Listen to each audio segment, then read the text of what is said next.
Perkenalkan, nama saya Ella Amalia Putri. Saya kuliah di STAI Ma'arif Sarolangun, Prodi PGMI 1A. Di sini saya akan menjelaskan makalah ilmu pendidikan yang berjudul Dasar dan Tujuan Pendidikan.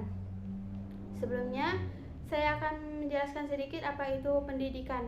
Pendidikan yaitu di mana seseorang mendapatkan pembelajaran, pengetahuan untuk dapat mengembangkan potensi diri. Langsung saja, dasar pendidikan. Dasar yang dimaksud di sini adalah suatu landasan yang menjadi kekuatan agar tetap tegaknya suatu bangunan.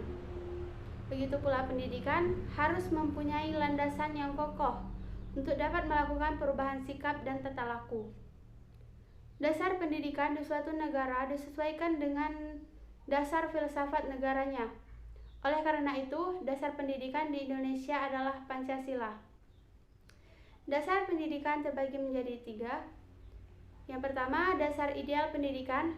Dasar ideal pendidikan yaitu dasar dari filsafat negara Pancasila.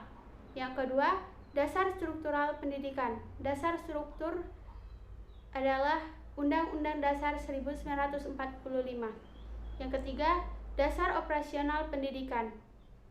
Dasar operasional pendidikan yaitu dasar yang mengatur secara langsung pelaksanaan pendidikan di sekolah-sekolah.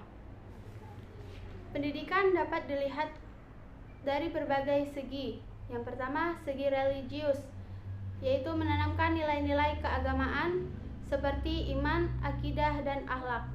Yang kedua, ideologis, yang mengacu kepada ideologi bangsa kita, yakni Pancasila dan berdasarkan Undang-Undang Dasar 1945. Yang ketiga, ekonomis. Pendidikan dijadikan sebagai suatu langkah untuk mendapatkan kehidupan yang layak dan bisa dapat keluar dari segala bentuk kebodohan dan kemiskinan. Yang keempat, politis, lebih mengacu kepada suasana politik yang berlangsung. Yang kelima, teknologi. Dunia telah mengalami eksplosif ilmu pendidikan dan teknologi, dan bisa dikatakan teknologi sangat memiliki peran penting dalam kemajuan dunia pendidikan. Yang keenam, psikologis. Tugas pendidikan sekolah yang utama adalah mengajarkan bagaimana cara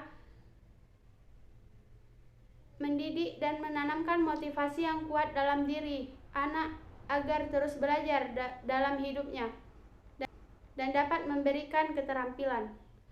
Yang ketujuh, sosial budaya.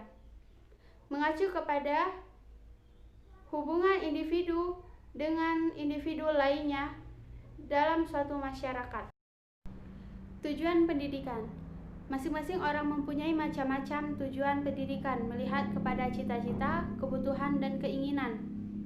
Adapun tujuan pendidikan terbagi menjadi 2. Yang pertama, tujuan umum, yaitu tujuan yang menyangkut perubahan sikap, perilaku, dan kepribadian peserta didik.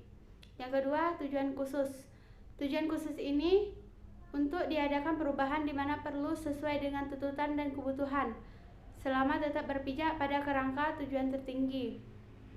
Pengkhususan tujuan tersebut dapat didasarkan pada kultur dan cita-cita bangsa, minat dan bakat, kesanggupan peserta didik, tuntutan situasi, kondisi pada kurun waktu tertentu.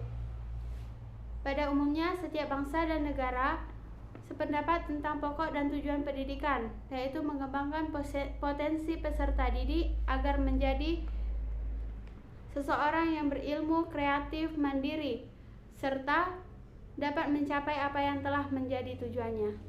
Baiklah, hanya itu yang dapat saya sampaikan. Kurang dan lebihnya saya mohon maaf. Saya akhiri. Wassalamualaikum warahmatullahi wabarakatuh.